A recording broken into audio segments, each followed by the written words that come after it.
दोस्तों, कुछ खाद्य पदार्थ ऐसे होते हैं जो आपकी आंतों को नुकसान पहुंचा सकते हैं, आपकी आंतों को खराब कर सकते हैं। आपको इन खाद्य पदार्थों के सेवन से बचना चाहिए। इनका सेवन कम से कम मात्रा में करना चाहिए। तो मैं आज की इस वीडियो में आपको इन्हीं खाद्य पदार्थों के बारे में बता रहा हूं। नंबर 1 पर है तले हुए खाद्य पदार्थ। तले हुए खाद्य पदार्थों में फैट बहुत ज्यादा मात्रा में होती है और कैलोरी बहुत ज्यादा मात्रा में होती है। जब आप तले हुए खाद्य पदार्थों को ज्यादा खाएंगे तो इन्हें खाने से आपकी आंतों के ऊपर दबाव पड़ेगा और धीरे धीरे आपकी आंतों में सूजन आ जाएगी। जब आपकी आंतों में सूजन आएगी तो इससे आपको आंतों की बहुत सारी बीमारियां लग सकती हैं। तो अगर आप बहुत ज्यादा तले हुए खाद्य पदार्थों का सेवन करते हैं तो आपको इनके सेवन को कम कर देना चाहिए, क्योंकि इससे आपकी आंतें खराब हो सकती हैं, आंतों में सूजन आ सकती है, आंतों की बीमारियां लग सकती हैं। दूसरे नंबर पर हैं ऐसे खाद्य पदार्थ जिनमें आर्टिफिशियल स्वीटनर्स होते हैं, जैसे कि सोडियम बेंजोएट और सुक्रोलोज। ये जो आर्टिफिशियल स्वीटनर्स होते हैं ये पैकेट बंद खाद्य पदार्थों में, डिब्बा बंद खाद्य पदार्थों में, बोतल बंद पेय पदार्थों में चीजों को मीठा करने के लिए फैक्ट्री में जो भोजन बनता है उसमें डाले जाते हैं।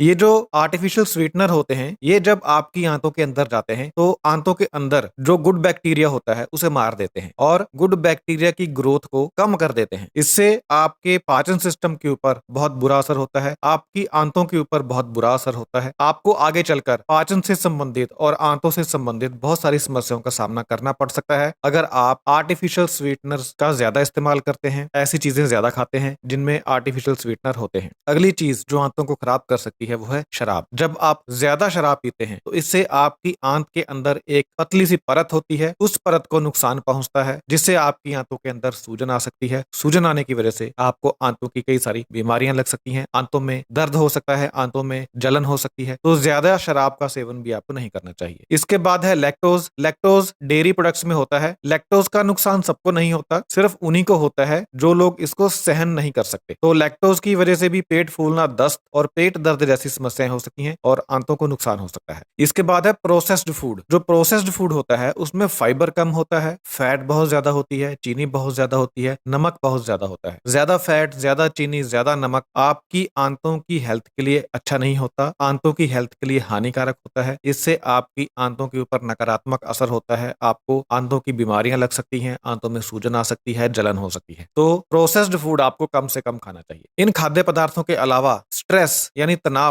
एक ऐसा कारण है जो आंतों को खराब कर सकता है। अगर आप ज्यादा स्ट्रेस लेते हैं, ज्यादा तनाव में रहते हैं तो इससे आपको आंतों में सूजन आ सकती है, आंतों में जलन हो सकती है और आपको पाचन से संबंधित बहुत सारी समस्याएं हो सकती हैं। तो तनाव से निपटने का आपको कोई ना कोई उपाय ढूंढना होगा। इसके बाद जो एंटीबायोटिक दवाएं होती हैं, अगर आप उनको अपनी मर्जी से लंबे समय तक खाते रहेंगे तो एंटीबायोटिक मेडिसिन बैक्टीरिया को मारती है। ज्यादा एंटीबायोटिक खाने से आपकी आंतों के अंदर जो गुड बैक्टीरिया होता है वह भी मर जाता है और बैक्टीरिया की ग्रोथ कम हो जाती है, जिससे आपकी आंतों को नुकसान पहुंचता है, आपके डाइजेस्टिव सिस्टम को नुकसान पहुंचता है। तो एंटीबायोटिक मेडिसिन सिर्फ डॉक्टर के कहे अनुसार और सीमित समय के लिए ही खानी चाहिए। इसके अलावा अगर आपके भोजन करने का समय सही नहीं है, आप या तो दो भोजनों के बीच में बहुत कम समय रखते हैं या दो बार भोजन करने के बीच में बहुत ज्यादा गैप रखते हैं, यानी उचित समय नहीं रखते, कभी बहुत जल्दी खाना खा लिया, कभी बहुत लेट खाया, तो इससे भी आपकी आंतों के ऊपर बुरा असर होता है। आपको इससे पाचन संबंधी बहुत सारी समस्याएं पैदा हो सकती हैं। अगर आप अपनी आंतों की हेल्थ को बढ़ाना चाहते हैं तो आपको ताजे फल खाने चाहिए, ताजी सब्जियां खानी चाहिए, साबुत अनाज खाना चाहिए। ये जो खाद्य पदार्थ होते हैं इनमें फाइबर भरपूर होता है। जो ज्यादा फाइबर होता है ये पाचन क्रिया को बेहतर बनाता है और आंतों के अंदर जो गुड बैक्टीरिया होता है उसे बढ़ाता है। आंतों के अंदर गुड बैक्टीरिया को बढ़ाने के लिए ज्यादा फाइबर चाहिए होता है। फाइबर गुड बैक्टीरिया का भोजन होता है। इसके अलावा आपको पानी खूब सारा पीना चाहिए। पानी पाचन तंत्र को सुचारू रूप से चलाने में मदद करता है। आंतों के अंदर जो मूवमेंट होती है फूड की, उस मूवमेंट को सही रखने के लिए पानी की आवश्यकता होती है। अगर आप पानी नहीं पिएंगे तो फूड हार्ड हो जाएगा, कब्ज हो जाएगी, आंतें सूज जाएंगी, आंतों के ऊपर बुरा असर पड़ेगा। आपको नियमित रूप से एक्सरसाइज करनी चाहिए। एक्सरसाइज करने से आपकी आंतों की हेल्थ भी बेहतर बनती है, आंतों की हेल्थ बढ़िया बनती है और एक्सरसाइज तनाव को कम करती है, स्ट्रेस को कम करती है। तो एक्सरसाइज करने से भी आंतों की हेल्थ बेहतर बनती है। शराब और तंबाकू से बचना चाहिए। शराब और तंबाकू आंतों को खराब करते हैं और पाचन संबंधी समस्याओं को पैदा करते हैं। तो अगर आप अपनी आंतों को सही रखना चाहते हैं, आंतों की हेल्थ को बढ़ाना चाहते हैं, तो जो खाद्य पदार्थ मैंने आपको बताए हैं उनका सेवन कम से कम करें और जो खाद्य पदार्थ मैंने अच्छी हेल्थ के लिए बताए हैं वो खाद्य पदार्थ ज्यादा से ज्यादा खाएं। इससे आपकी जो आंतें हैं वो एक अच्छी स्टेट में रहेंगी, हेल्दी रहेंगी और उनको कोई प्रॉब्लम नहीं होगी। आपको डाइजेस्टिव सिस्टम से रिलेटेड कोई प्रॉब्लम नहीं होगी। Thank you so much.